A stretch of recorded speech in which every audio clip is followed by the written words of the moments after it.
Jot this down. Also give yourself a chance to change. Some things I held on to that I thought this was it, this was it. I'm telling you, after a while I gave it up, found out it wasn't it. So give yourself a chance to change. Refine your philosophy. Refine your direction. If you'll give yourself a chance to do that, here's what will happen down the road a ways. A new door will open that you haven't discovered before. Give yourself a chance to change. Reevaluate.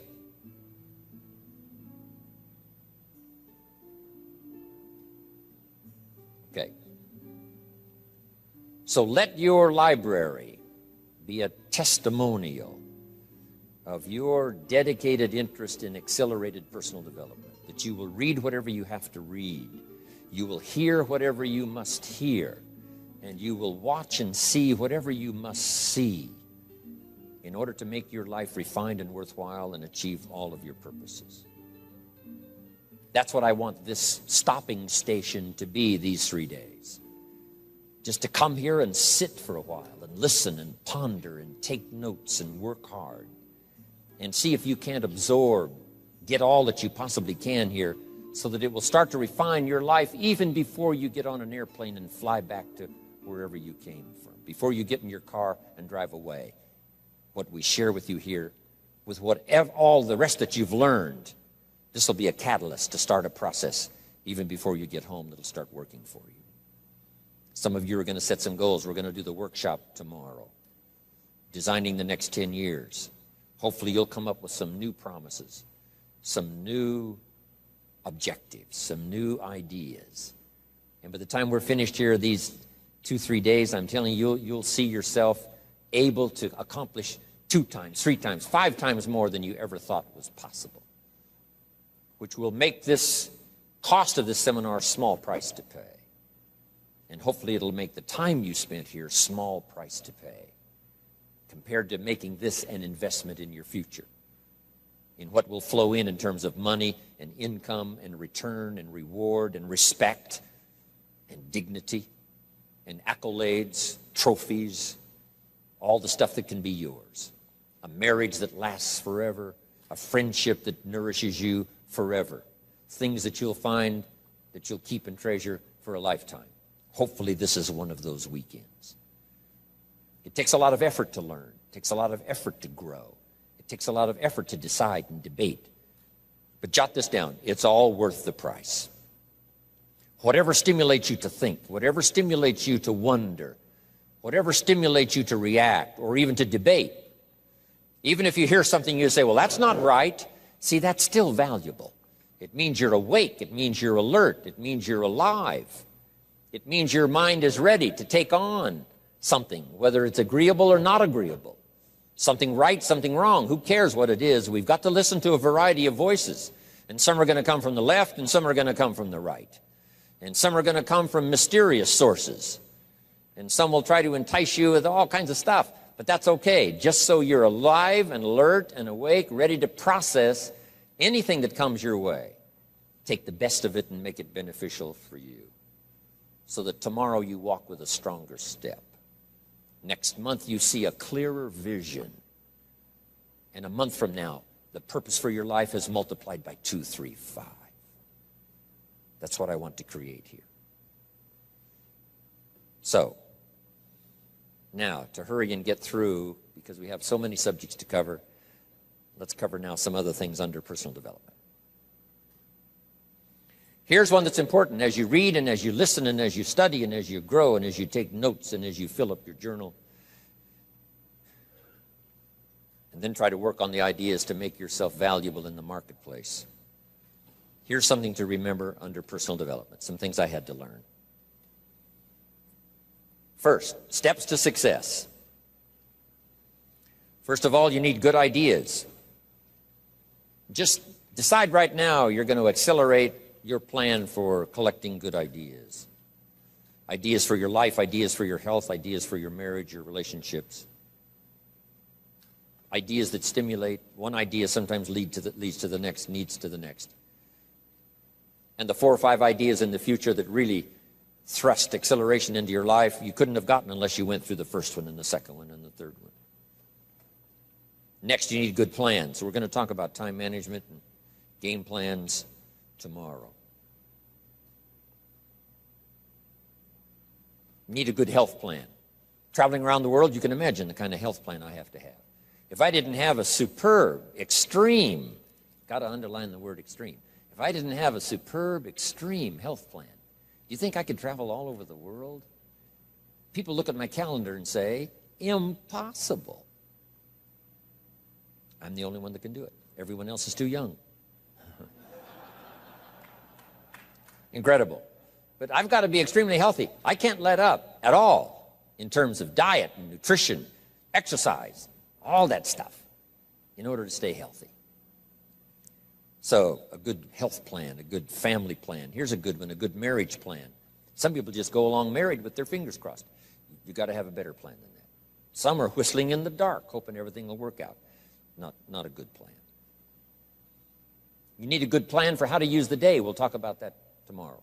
Best kept secret of the rich, how to use your time. A good plan to meet the right people over the right amount of time to stimulate your life. You need a game plan for lifestyle. We'll talk about that later. So to succeed, we need good ideas and good plans. Here's the next. We have to learn to handle the passing of time. Because all of this takes time to learn, to grow, to change. Getting through the seasons takes time. The spring has a certain amount of time. The summer has time. The harvest has time. The winter has time. Learning to handle the passing of time. Jot this down if you're involved in business. You've got to give your project time. You've got to give your people time. Give people a chance to learn, chance to grow, chance to change. One of the great requirements, especially in such an industrialized, busy, mad, dashing society, and that is to have people patience. First, we exercise it with our children and our family. Getting people to work together, got to have patience, even with your family. If you're involved with independent people, it's a challenge. It's like herding cats, trying to get them to work together. Herding sheep is easy. They very quickly get going the same direction. But try herding cats. It's like your children. Different ages and different personalities and different opinions. To get the family all going the same direction, kind of working together to make things work, I'm telling you, it is a challenge. But if you'll have some patience, you can do it. Now, here's the big one, to have patience with yourself. Give yourself time to learn. Give yourself time to understand good ideas. Give yourself time to make changes and then grow into those changes. Give yourself time to refine your personality to fit the business, whatever business you're engaged in. In some you may have to speak up a little stronger, and some you may have to calm down just a little bit more. Just learn to refine your personality and your temperament to suit. All of us can do that, but it takes time. Have patience with yourself. We had to do that from the beginning. Learning to tie the shoestrings of your shoes. If you tried a couple of times and says, I'll never learn this, it's over. Say, no, you can't go through life with your shoes untied. Come on. Some people, maybe it happens for them a little quicker than others. Some people get the hang of it almost overnight. Someone else, it takes a little longer. If it takes you a little longer, have patience with yourself. Because patience has its own reward. Patience is a virtue of the extraordinary kind. We have to have patience with our employers. We have to have patience with government officials. You've got to have patience with IRS. You've got to have patience with the Army. You've got to have patience with the FBI. Here's a good thing to remember while you're exercising patience. Usually enough good people will finally make it right. You just got to jot that down. Usually enough good people will finally make it right. Not everyone in the community is going to toe the line and do the moral thing. But let me tell you what, most will. That's how we create a society that we can live in. Most will. Every teenager will not obey all the rules and regulations and live a model life. Not everyone will, but jot this down. Most will. Enough will. When the good Lord recruited 12, not every disciple Not every one of the 12.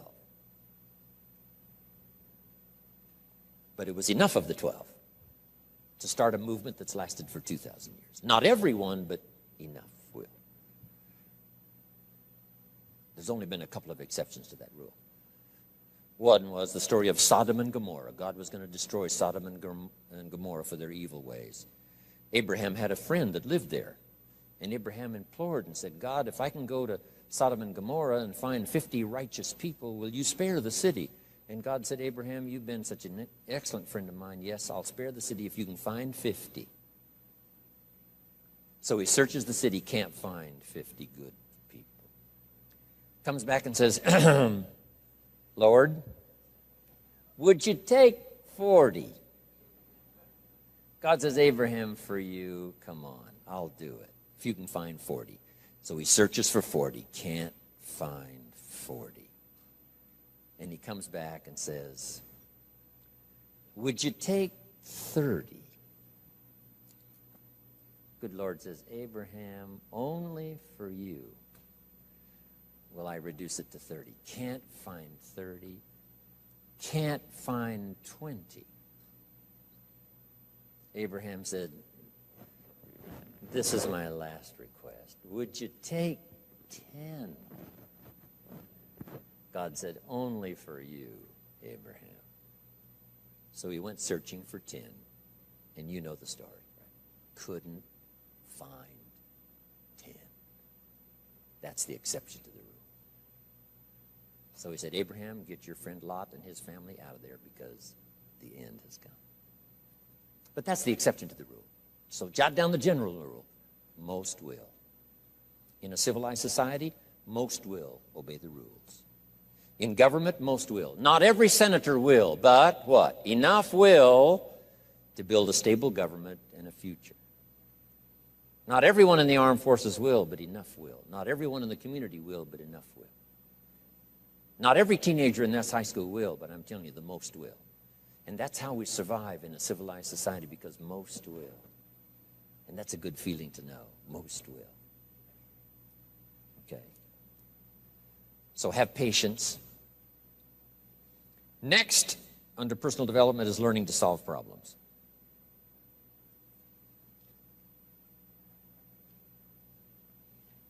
By the way, having patience with the seasons takes time to develop the crop. You can't plant the seed, dig around it in a few days saying, where is it, where is it? And you can't really help. All you can do is nourish. Some people plant in the spring, leave in the summer. Just haven't got the patience to last. So next comes solving problems. Business problems, family problems, personal problems, financial problems, emotional problems. There's all kinds.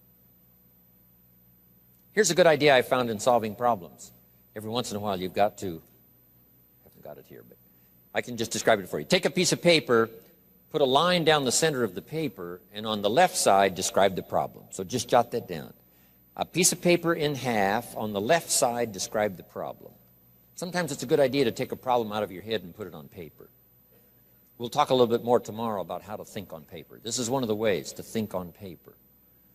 Our mind usually is too busy sometimes to sort things out. So if you take it out of your mind, put it on paper, what is the problem? And you should describe to the best of your ability what the problem is. And then ask this question, is that all of it? Because if you're going to prescribe something for the problem, you need to know what all of it is. When you've got it all listed, on the other side now of the paper is called answers and solutions. The problem on one side, answers and solutions on the other side. And now let me give you 3 questions. 3 questions that can help solve most any problem. Here are those questions. Number 1, what could I do? So just jot that down. What could I do? Then you start developing what we call working papers. And the working papers consist of making a list of the things you could do to solve this problem. Number 1, and you say, well, number 1 would take too long. I can see that right now. Let's go to number 2. Maybe that's the answer. Number 3, no, that isn't it. And let's say you've got several points now and you've done your best to try to solve the problem yourself and you can't solve it yourself. Here's the second question. What could I read? Maybe somebody's spent a lifetime researching the problem you've got, and they've got some excellent answers from a lifetime of research. Maybe in your own journal you've taken notes before on something. You say, hey, I remember a class I took. Seems like there were some answers there, so you go back, do a little research. So under number 2 is research. And if you search, what? You will find. If you research, you will find. Search and research.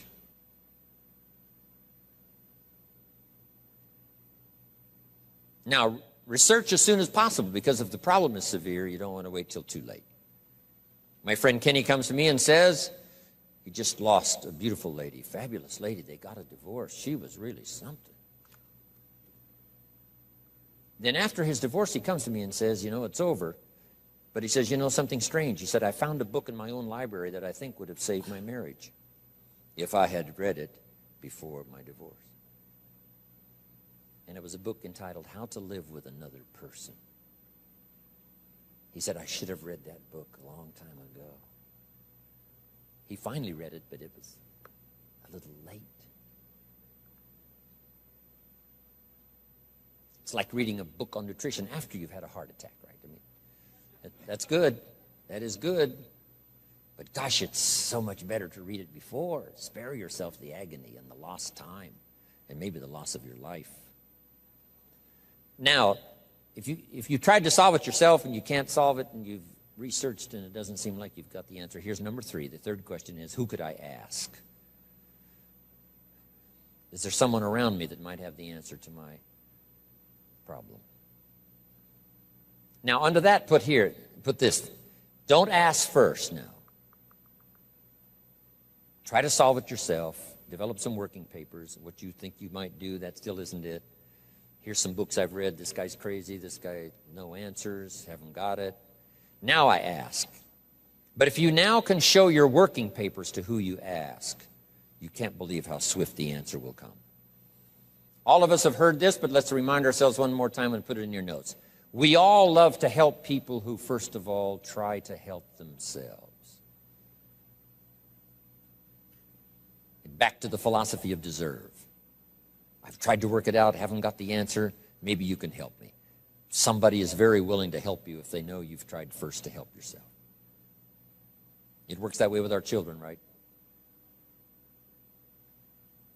My daughter Linda, before she got married, used to travel a lot. She comes to me and said, Daddy, I'm headed for Thailand. I said, wonderful.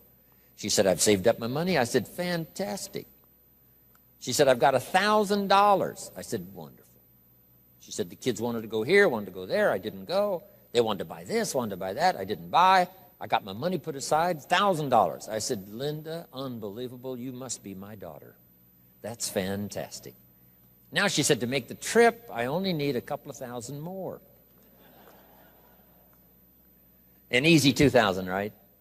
But she knew she couldn't get the whole 3. But she knew that if she worked hard to the best of her ability and put that first 1,000 together, the next 2 was easy, right? Okay.